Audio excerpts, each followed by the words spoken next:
अस्सलाम वालेकुम। उम्मीद है आप लोग खैर आफियत से होंगे। आज हम लोग शद्दाद के बारे में जानेंगे कि शद्दाद कौन था और आज क्यों वो पूरी दुनिया के लिए सबक बन गया है। दोस्तों, ये शद्दाद और उसकी जन्नत का वाकया है। कौम आद में दो बादशाह गुजरे, एक का नाम था शदीद और दूसरा शद्दाद। आज हम आपको कौम आद के बारे में बताएंगे। एक ऐसी कौम गुजरी है जिसके बारे में अल्लाह ताला ने फरमाया कि हमने इस जैसी कौम दुनिया में दोबारा नहीं पैदा की। कौम आद यमन में आबाद थी। कौम आद में शदीद और शद्दाद दोनों भाई दौलत और इज्जत वाले बादशाह थे। दिन रात हुकूमत के गौर फिक्र में लगे रहते थे। शदीद और उसके लोग शिर्क की हालत में जीते थे। शदीद बड़ा इंसाफ वाला था। उसके इंसाफ से शेर और बकरी एक घाट के पानी पीते थे। एक दिन उसकी अदालत में दो आदमी आए। उन दोनों ने अजीब हालत सुनाए। एक बोला कि मैंने इससे जमीन का एक टुकड़ा लिया है कीमत देकर, और उस जमीन पर अब मेरा कब्जा है। मैंने उस जमीन पर खजाना पाया है। मैं इसको देना चाहता हूँ इसलिए कि ये खजाना इसी का है। दूसरा बोला, मैंने जमीन बेची है इसलिए उसमें जो कुछ है सब उसी का है, इसलिए ये खजाना भी उसी का है। अब उसे लेना चाहिए, लेकिन ये मना क्यों करता है समझ में नहीं आ रहा है। शदीद ने पूछा कि तुम लोगों की कोई औलाद भी है? उन्होंने कहा हाँ है, एक के पास बेटी है और एक के पास बेटा। शदीद ने हुक्म दिया कि इन दोनों का आपस में निकाह करके ये माल इन दोनों को दे दिया जाए। इस तरह शदीद ने एक फैसला किया जो सबके लिए काबिल कबूल था, और उसके इंसाफ का जो नाम हुआ वो अलग। हजरत हूद अलैहिस्सलाम ने शदीद को भी ईमान की दावत दी थी, लेकिन उसने सब कुछ होने के बाद भी इस पर ध्यान न दिया और शिर्क की हालत में ही मर गया। इसके बाद शद्दाद गद्दी पर बैठा। हजरत हूद अलैहिस्सलाम ने उसको भी ईमान लाने के लिए कहा। वह बोला, अगर मैंने तुम्हारा दीन अपना लिया तो मुझे क्या फायदा होगा। हजरत हूद अलैहिस्सलाम ने फरमाया कि अल्लाह ताला तुम्हें इसके बदले में हमेशा हमेशा के लिए जन्नत देगा और तुम पर अपनी रहमत और मेहरबानी करेगा। शद्दाद बोला कि मैं भी जन्नत बनाऊंगा और दिन रात वहाँ मजे से रहूंगा।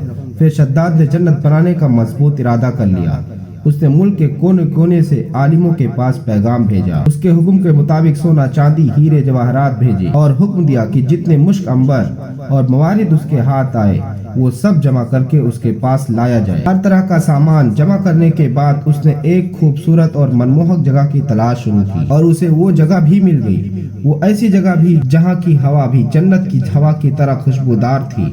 उसने उस जगह पर तमाम हीरे जवाहरात जमा कराए, बड़े बड़े तेज किस्म के कारीगर बुलवाए और इमारत की मजबूत से मजबूत नींव डलवाना शुरू कर दिया। उसकी दीवारों की लंबाई लोगों की सोच से ज्यादा ऊंची थी और चौड़ाई उसके कारीगरों के हिसाब से उस वक्त की सबसे चौड़ी थी। दीवारें आसमान को छूती थीं और उसकी चमक दमक चांद सूरज से भी ज्यादा थी। जब से दुनिया कायम हुई ऐसा मकान कहीं नहीं बना था। दीवारें उसकी सोने चांदी के ईंटों से बनाई गई थी। छत उसकी सोने के पत्तों से सजाई गई थी। हर चीज बेहतरीन तरीके से सजाई गई थी। वहाँ की नहरों में रेत के बजाय अनमोल मोती बिछाए गए और उसके पेड़ों को सुर्ख सोने के फलों से लाद कर मुश्क और अंबर की खुशबू से भर दिया गया। जिस वक्त इन पेड़ों से हवा चलती तो उस तरफ के रहने वालों के दिमाग को खुशबुओं से भर देती थी। शद्दाद ने जमीन पर मिट्टी के बजाय मुश्क व अंबर बिछवाया। उसके महलों के चारों तरफ लाल सोने के तरतीब देकर सिर्फ इतना ही नहीं कि दिखावे के लिए उसको बनवाया था, बल्कि उसमें रहने के लिए अपने मनपसंद माशूकों और परियों को भी इकट्ठा कर दिया। यह बाग और महल 12 साल की मुद्दत में मुकम्मल हुआ। इसमें पूरी दुनिया के जवाहरात लग गए। जब यह बनकर पूरा हो गया तो शद्दाद को खबर दी गई कि उसकी जन्नत तैयार है। शद्दाद की खुशी का ठिकाना न था। एक बड़ी फौज लेकर उस महल और जन्नत को देखने के लिए चला। वो अपनी जन्नत को देखने के लिए जा ही रहा था कि उसने रास्ते में एक हिरन को देखा। उसके पांव चांदी के हैं, सींग सोने के और आंखें याकूत की हैं। शद्दाद उस हिरन को देखकर हैरान रह गया। जी ललचा उठा। उसने सोचा इसे किसी भी तरह हासिल करूंगा। उसने बिना कुछ सोचे समझे उस हिरन के पीछे घोड़ा दौड़ा दिया। हिरन भागा और शद्दाद ने अपना घोड़ा उसके पीछे पीछे दौड़ाया। यह दौड़ बहुत दूर तक चली, यहाँ तक कि शद्दाद की फौज बहुत पीछे रह गई। फिर उसे एक डरावने किस्म का घुड़सवार मिला। उसने शद्दाद से कहा कि क्या इस इमारत जिसे तू जन्नत कहता है इसे बनवाने से तुझे शौक मिल जाएगा।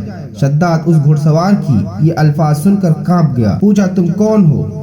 घुड़सवार बोला, मैं मौत का फरिश्ता हूँ। शद्दाद ने बड़ी नरमी व बेचैनी से कहा कि मुझे अपनी जन्नत की 1 मिनट देखने की मोहलत दे दो, फिर तुम मेरी जान निकाल लेना। मौत के फरिश्ते ने बोला, यह हुक्म दुनिया के पैदा करने वाले का है। उसके हुक्म के बाद मुझे इख्तियार नहीं कि मैं तुम्हें 1 मिनट की भी मोहलत दे सकूं। फिर उसी वक्त मौत के फरिश्ते ने उसकी रूह कब्ज कर ली और उसका जिस्म रूह से खाली हो गया। शद्दाद के मरने के बाद वह आलीशान इमारत और खूबसूरत बाग लोगों की नजरों से गायब हो गया। की किताबों में लिखा है कि अल्लाह ने हजरत इस्राइल अलैहिस्सलाम से पूछा कि ऐ इस्राइल, तुम मुद्दतों से रूहों को निकालने में लगे हो और शुरू ही से तुम्हारा ये काम है, क्या तुम्हें किसी पर रहम और तरस आया है? जान निकालते वक्त कुछ दया भी आई है? हजरत इस्राइल अलैहिस्सलाम ने जवाब दिया, ऐ खुदा, मैं तो सब पर ही दया करता हूँ। अल्लाह ताला ने फरमाया, किस पर ज्यादा तरस तुम पर आया? तब हजरत इस्राइल अलैहिस्सलाम ने ये किस्सा सुनाया कि एक दिन एक नाव को आपके हुक्म के मुताबिक मैंने तोड़ दिया और उसके तख्ते अलग अलग कर दिए। हवा का झोंका आया, नाव डूब गई और नाव वाले बिजली की तरह कुछ ही देर में खत्म हो गए, मगर एक औरत जिसके पेट में बच्चा था उसको हुक्म के मुताबिक नाव के तख्तों को सहारा बनाकर बचा लिया। वह तख्ता फरिश्तों ने एक जजीरे में पहुंचा दिया। जिस वक्त एक लड़का उस पे आपका हुक्म हुआ कि माँ की जान भी निकाल लो और अकेले उस लड़के को उसके पहलू में पड़े रहने दो, उस वक्त मैं रो दिया और मन में ख्याल आया कि इस बच्चे का क्या हाल होगा, तड़प कर मरेगा या जंगली दरिंदों के मुंह का लुकमा बनेगा। ऐ खुदा, तो खूब जानता है कि मुझे उस बच्चे पर बहुत रोना आया और उसकी तन्हाई और बेकसी को सोच सोच कर दिल भर आता है। और दूसरा शद्दाद पर मुझे बड़ी दया आई कि उसने कई साल में इमारत बनवाई थी, फिर भी उसे एक नजर देखने से महरूम रहा और दिल में हसरत और अफसोस लिए ही इस दुनिया से रुखसत हो गया।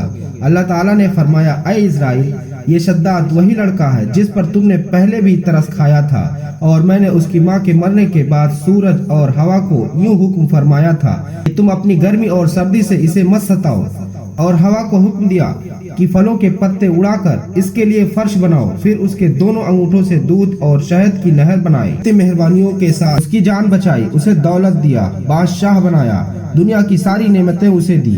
फिर भी इन नेमतों का शुक्र अदा करने के बजाय खुदा होने का दावा कर दिया। उसका तो ये अंजाम होना ही था। अल्लाह हम सबको अपने गजब से बचाए। अगर हमारी वीडियो आपको पसंद आई हो तो इसे लाइक और शेयर करें और हमें सब्सक्राइब करना ना भूलें।